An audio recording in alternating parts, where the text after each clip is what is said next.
Hi, I'm Omer and today we will be looking at this Mercedes of 1994. So let's start.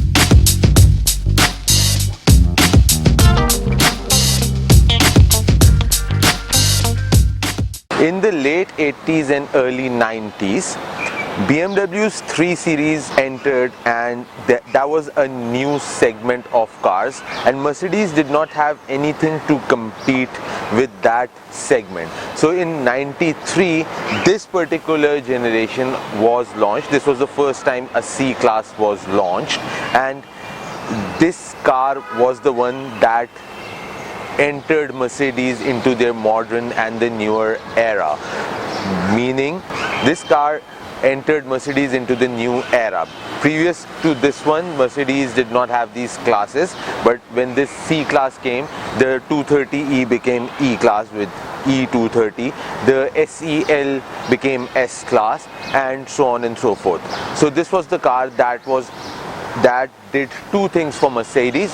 One, this car came to compete with BMW 3 Series, and two, this car changed the Mercedes model series and it entered Mercedes into the newer era as we see it today.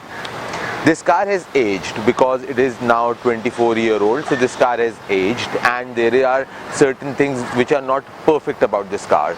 But what I would like to show you is that there are still things in this car that the cars of modern time and age, are the cars that we normally have over here, do not offer.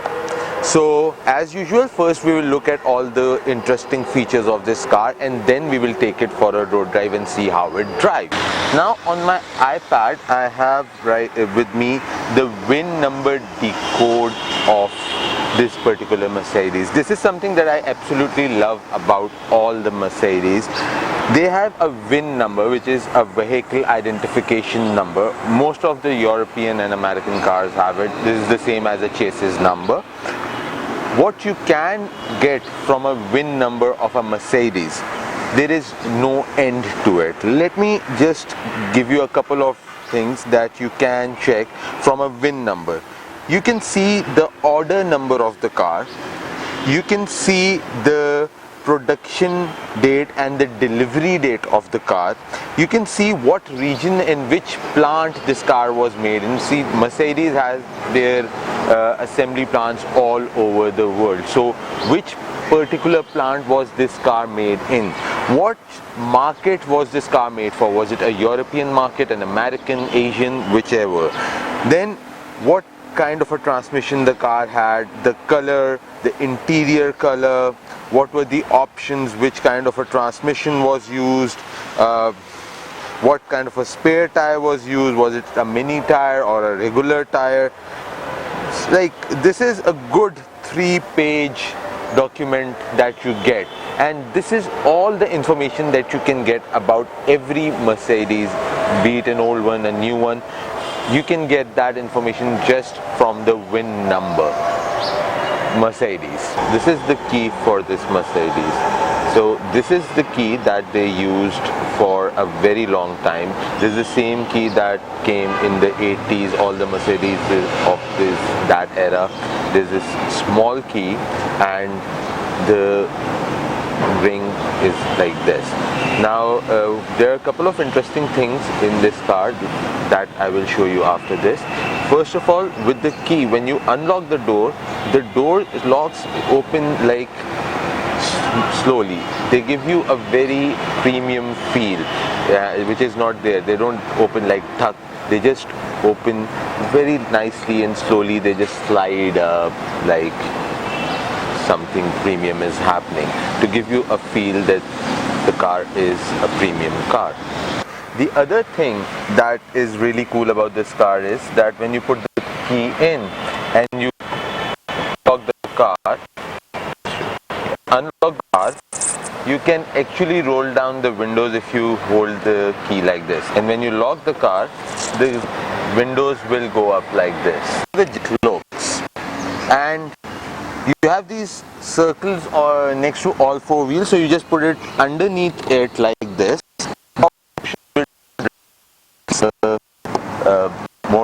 Molding and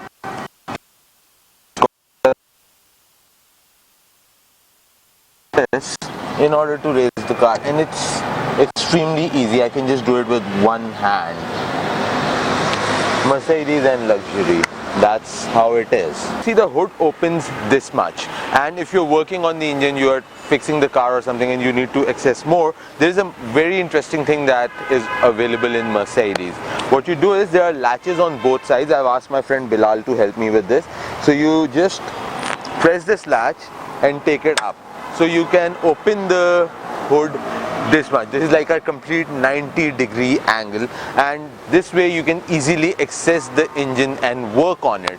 This is something interesting also that is there in Mercedes. And when you want to take it back, now it's locked in this position. So what you do is, you'll press pull this again, take it down, and you'll hear a click sound, which means it's done now and you're good to shut it down. Coming to the interior of the car, you have your headlights adjustment from here. This is a switch that you can take it on the left for parking, on the right for the headlights, and in the middle it's on the off position. Then this is your headlight adjuster. This is your parking brake release button. I don't know why Mercedes did this, but that's what they did. To release your parking brake, you pull this, and if you want to apply the parking brake, you have a parking brake over here that you press. Well, things Mercedes does. To start the car, there is one interesting thing. You put the key in the ignition, and you have to like turn it on all the way in one go. So if you give it some time and then you try to start the car, it won't happen, and you cannot do it like a conventional car. So you have to turn it back all the way and then try to start it once again, and it will start. Now another interesting thing about the car is, in order to open the hood, there is this latch over here that you press, and there is a string that pops up in the radiator grill that you pull in order to open the hood. And as you can see, there are no buttons in the door. What Mercedes did for the longest of time is that they put all the power window buttons in the center console. Coming to the center of the car, you have your hazards button. The all door lock button is over here. Then you have your rear defogger button. You have your climate control, which is a manual climate control. This is an aftermarket DVD player. Now these are cassette holders. Of course, in 90s you had cassettes, not the... So these are the cassettes holder and cassette changers. So like you can have 6 cassettes in there at any given point and use them like you please. This is your cigarette lighter, which comes with ashtray. It just pops like this. Coming down, you have your automatic transmission gear stock. You have your 4 power windows. You have your child lock. Yes, the rear door child lock is also operated from here like this. And then you have your windows controller, like the door mirror controller from here. You can control the door mirror, select the door mirror and adjust it like this. So when you turn on the cassette, the DVD player or the music system or whatever you have it, the rear antenna pops up automatically. This car also has massaging seats. The massagers are not working at the moment, but yes, this car did come with massaging seats in 1994. Also, in order to recline the seat, this is what you need to do, and the car does both the front seats come with manual height adjusters. Then when you are talking about this side, you open in your gloves compartment. When you open the gloves compartment, there are 2 cup holders that you have, so you can put some champagne glasses over there. Maybe there's a glove compartment light. Let's just start the car. This is the instrument cluster. You have your RPM meter, your fuel gauge, you have your temperature gauge, and in the middle you have your speedometer. Then you have a airbag steering wheel. So sitting at the back seat, this is a very comfortable space, and this isn't the bigger classes or the higher end cars of Mercedes. This is a very entry level, the basic C Class, and the seat is extremely comfortable. It's a leather seat, and the leg space, the head space, it's all really good. Coming on this center, you have a center armrest as well that comes like this. Also in the back of the car you will find a first aid kit. Yes, a Mercedes provided first aid kit. Coming to the rear of the car, I cannot show you the entire length because of the woofers that are installed in this car, but one interesting thing, you have these security engage back seats button. So if, for instance, there is some human being transferred in this car, which is why these are there, you have these on both sides and you can just pull it and the front seats will be foldable. So you can just fold the front seats and access the room from the trunk. So if someone is carrying you in the trunk of this car, 90s, that is what it was for. So you could go. You have a hazards sign. This is something that has been there in all the Mercedes since forever. So you can just open this. That's how you do it, and you can put it down.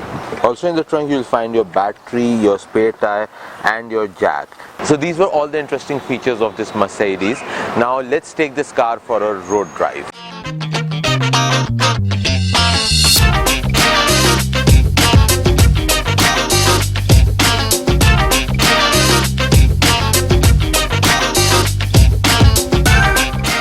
Alright, so now we are driving this C180. I have with me Bilal. He owns this car. So the car handles very nicely despite being 24-year-old, and the acceleration so yeah, when you accelerate, the 1800cc engine really comes to life and it does not feel underpowered. I was talking to Bilal earlier about the fuel economy. He said it gives around 7 kilometer per liter. That is surprisingly the same average that was quoted when this car was launched. They said 21 mile per gallon, which is close to 7 kilometer per liter. And the car is right now 139,000 kilometers driven, and the fuel average is still the same after 24 years and close to 150,000. The engine is still giving the same fuel economy and average that it was quoted when the car was launched. The indicator stalk you have on your left hand side, like most of the European cars. So when you're driving a Mercedes of this era, these cars were made to last, unlike the cars of today. These cars were made to last, so the car will go strong.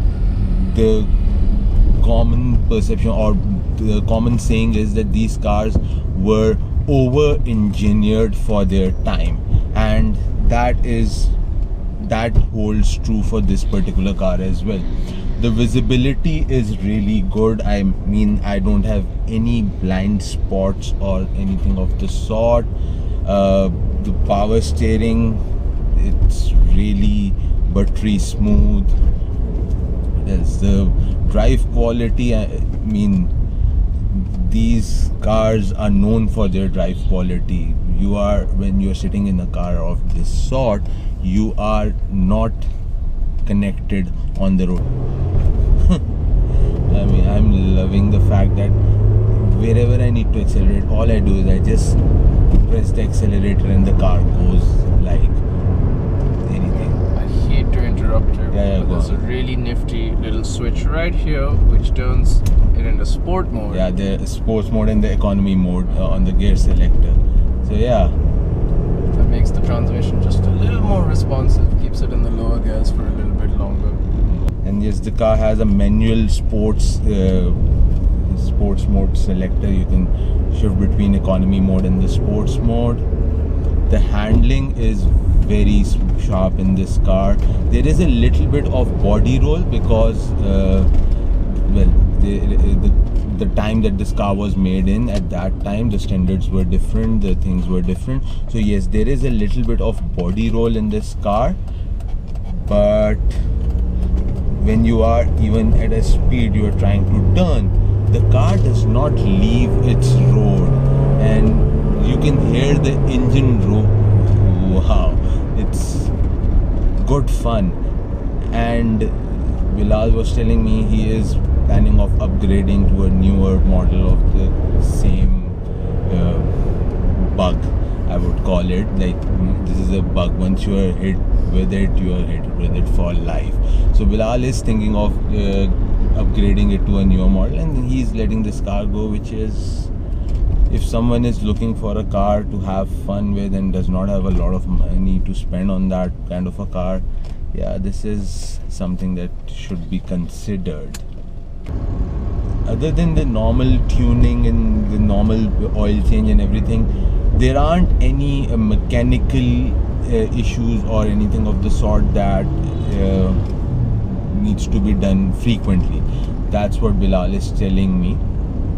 Yes, there are a couple of things that are either missing or they've deteriorated with time, but that is because the car has been there for 24 years and it's been used daily by Bilal for last couple of years. But apart from the regular maintenance, the car does not require any mechanical wear and tear, or you don't need to constantly go to mechanic or anything of the sort. But of course, this is a used car, there is no guarantee. It all depends on how the user is using the car. Apart from that, it's an 1800cc engine, it's a rear wheel drive car, so when you press the accelerator you feel the push from the back.